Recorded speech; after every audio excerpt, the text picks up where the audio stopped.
Bunlar anaç koyun. Bunlar doğum yapıyor. Biz bunların kuzusunu alıyoruz. Kuzularını yetiştiriyoruz kurbana. Eskiden bir çoban birleşti mi?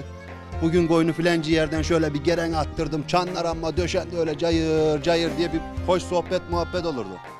Şimdi artık öyle bir şey yok.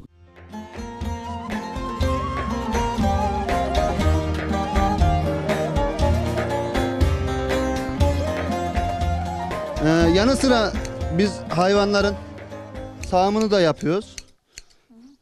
Peynir, çökelik satıyoruz ama şimdi alıcıya ne diyeceksin? Biz 100 lira diyoruz mesela, örnek veriyorum. Bizim için çok az bir para. Emeğe karşılamıyor. Tek tek başını tutuyor bunu, tek tek sağlıyor.